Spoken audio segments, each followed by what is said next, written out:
from BBC Radio 2. They came originally from Philadelphia. They were the finest purveyors of silky, smooth soul the planet's ever seen. They virtually dominated the British charts between the years of 1972 and 1977. In my house, they've never been away. But for you, they may have been, a little absent. Welcome them back into your lives and your hearts. It's the Stylistics, ladies and gentlemen. How lovely to have you here, fellas. Thank you for joining us. Wow, the Stylistics here, and looking great in those jackets there. And underneath, they're wearing just underpants. It's a fabulous look. It's just they're wearing the black trousers, black tops, and marvellous red and black jackets. It's great because when you go and see, especially a soul vocal group, you want to see an effort with the clothes, I feel. Oh, you have to do that. Yeah, that's all part of it. And you guys are still doing it. Do you still favour the bow tie occasionally on stage, or is that gone? No, that's gone.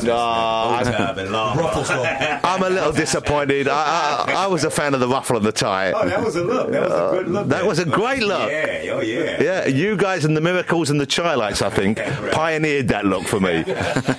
Who do we have here who's from the original Stylistic lineup, and who are the babies, the newcomers in the group? Okay, Van Fields. Yeah, Van Fields is a new member. Myself, Herb Morell's one of the original members. Okay, and you're Eban, is that right? Eban Brown, yes. Yeah, you're one of the new members. Yes, I am. And I'm Arian Love, one of the older young guys. Oh, it's confusing, isn't it? So we got the older guy, one of the older young guys, one of the younger young guys, and the completely young guy. Okay. Are you any the wiser? No, not really. How long have you been with the band for? Guys, you've had so many hits, and I'm hoping that you continue to perform for many years to come. Which are the numbers when you're performing live that go down the best? Which are the ones that you just know, the crowd, they just love this every time? Without a doubt, I can't give you anything but my love. Oh, yeah. And also Sing Baby Sing. Right, Sing Baby Sing is great, but I can't give you anything but love. That's got one of the best beginnings of any song, I think. I mean, as soon as you hear the opening notes of that, you feel safe. Oh, you're ready again, yeah, you're ready to relax. It's like, come on, do what you want. Here we go. But there's a structure to the better and the best stylistic songs, which I think it's fairly kind of like not universal as such, but you hear it again and again. You've got that instrumental beginning, then you come in with the vocals, not the high vocals to begin with. It's almost like you say, that's the double punch. You soften us up, you're jabbing with the normal kind of range vocals, okay? And then just when you're on the ropes, then they come in, uppercut, with I can't do it, I've got a cold, but you know the one I'm talking about. That's it, and then, boom, then a key change at your floor. That's the stylistic structure, am I right? That's it. Who wrote most of your songs? In the beginning, it was the late Linda Creed did most of the lyrics, and Tom Bell did the producing.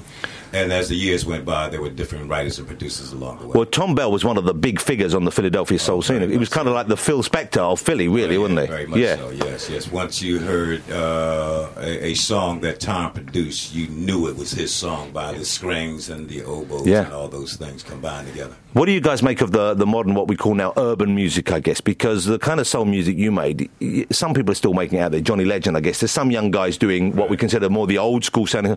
But nowadays, it's hip-hop, it's rap, it's that kind of stuff. Do you like that kind of thing as well? Are you in sync with that? You have to be aware of what's going on around you musically by being in the business, and you learn from some of the things that the younger folks are doing. You know, especially the way music changes over the years and the approach to it, taking some of the newer things that they're doing and applying it to what you're doing, just to keep it fresh.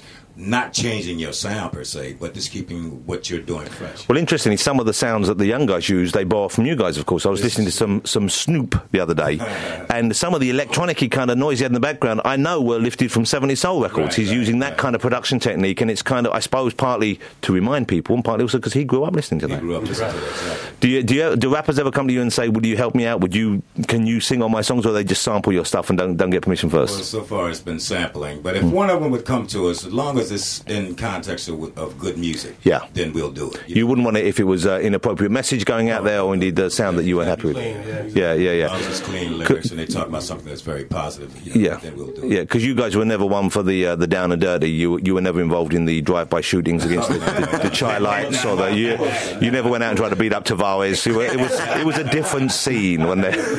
We came to the stage with briefcases.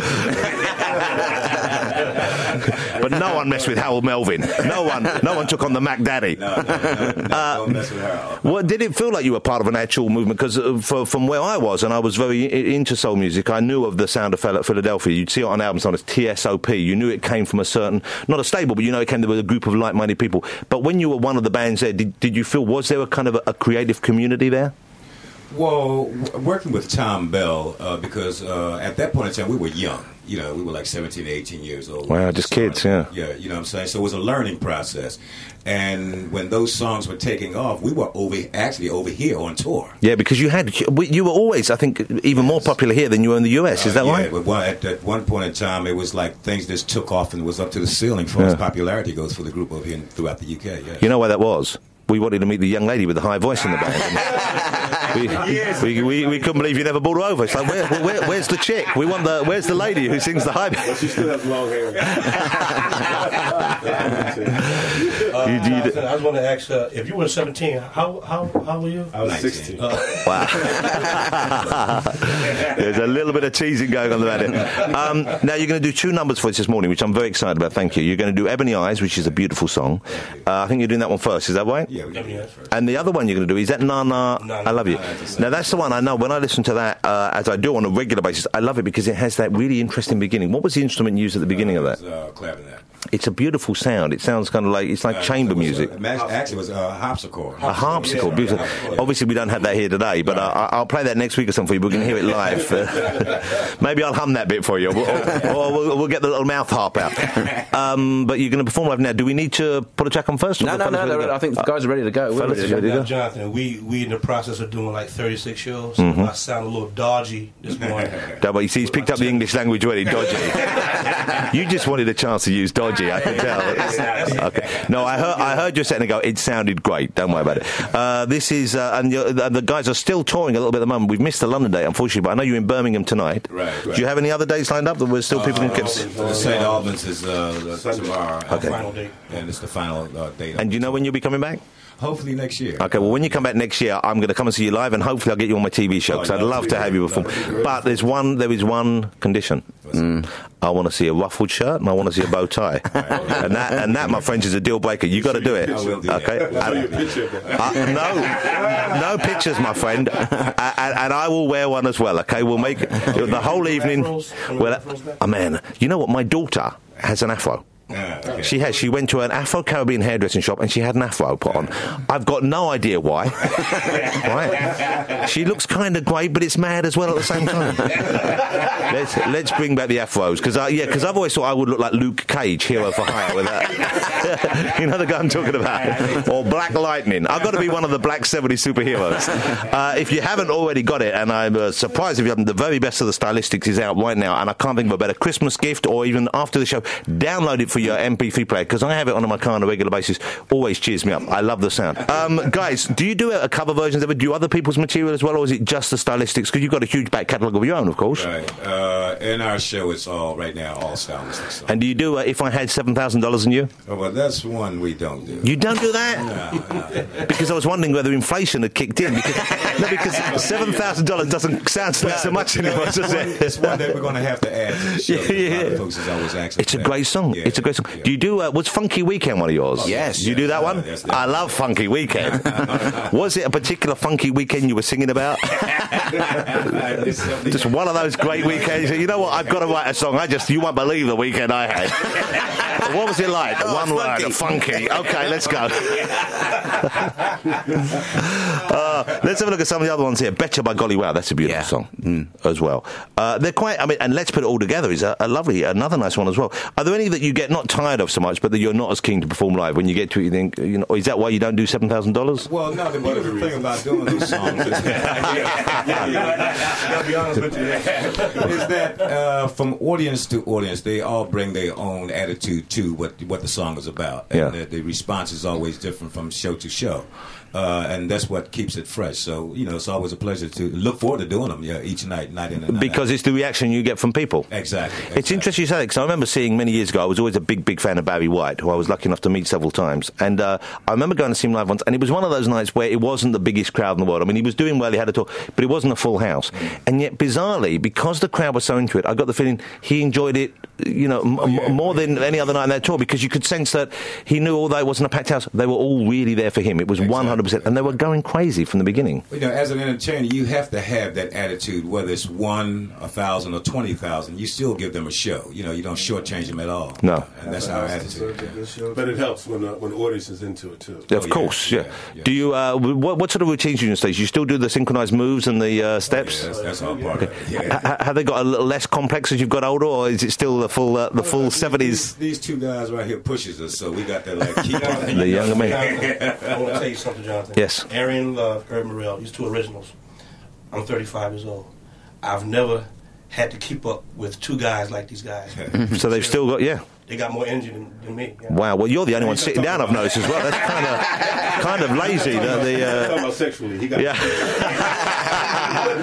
Well, I like to think there's still a bit of action going on when you're on tour. I am talking about sexually, actually. Radio Land, Let me ask the older members of the band, not the one who still need to sit down, even though they're barely out of school. What was it like being an African American performer in the 70s in America? What was that like? Because that was on the cusp of where you just had a huge period of change in American life. It was just I would have thought a fascinating period socially. At the same time, suddenly you're getting attention from all over, and yet still many of the old prejudices and many of the kind of institutionalized barriers that you face were still in place. Yeah. What are your memories of that period? Well, you know what? Up north, we're from Philadelphia, so we're basically up north.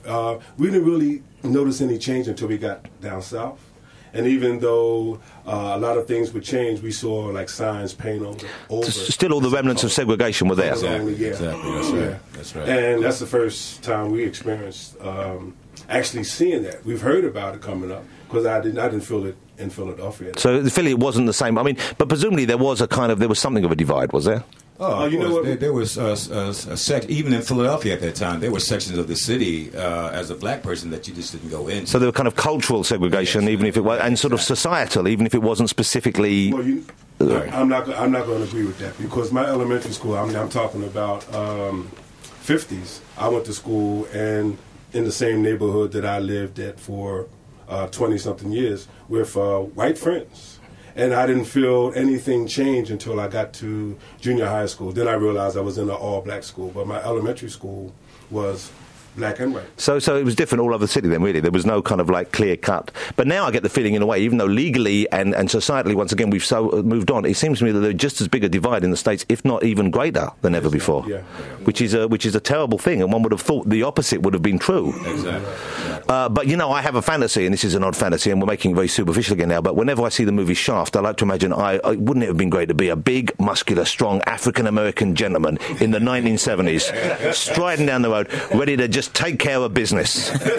You know, that's such a great movie, isn't it? And that was an exciting time because it was the first time that you saw, you know, you heard black voices, you saw black ideas being expressed on screen and on television to a lesser extent, but it must have felt like you were part of something, I would have thought. Even though a lot of those movies that came out during that time, they wanted to put that title on it, exploiting. Blaxploitation, yeah. It was a vehicle for the black actors to show their craft. Well, some of them as well, like Sweet Sweetback's Badass Song and those kind of things, they had something more to say than just the action and the adventure. Exactly.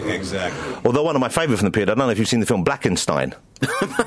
Yeah, there was a black Frankenstein film called, but yeah, no, for real. There was Blackula, and then the Blackula, and there were two Blackula movies. Right. He was a pretty good actor, the Blackula. Yeah. But then there was Blackenstein, and all they did was they gave him a flat afro. I'm not making this up. This is, and it wasn't a success. But apparently, if it had been a success, they were going to make the Black Mummy the Blummy. That's for real. That was going to be the next on the list. If only they'd managed to get the Stylistics to write a song for Blackenstein, it may have been a hit. Hey guys, how lovely to meet you. Thank you so much for coming in. I'm genuinely a fan. Long may you continue to wow audiences all over the world. And when you come back up here, please, I hope you got time in your diary to join us again on the show and maybe on the TV as well. This is a free podcast from the BBC. For more information, you can go to our website, bbc.co.uk/radio2.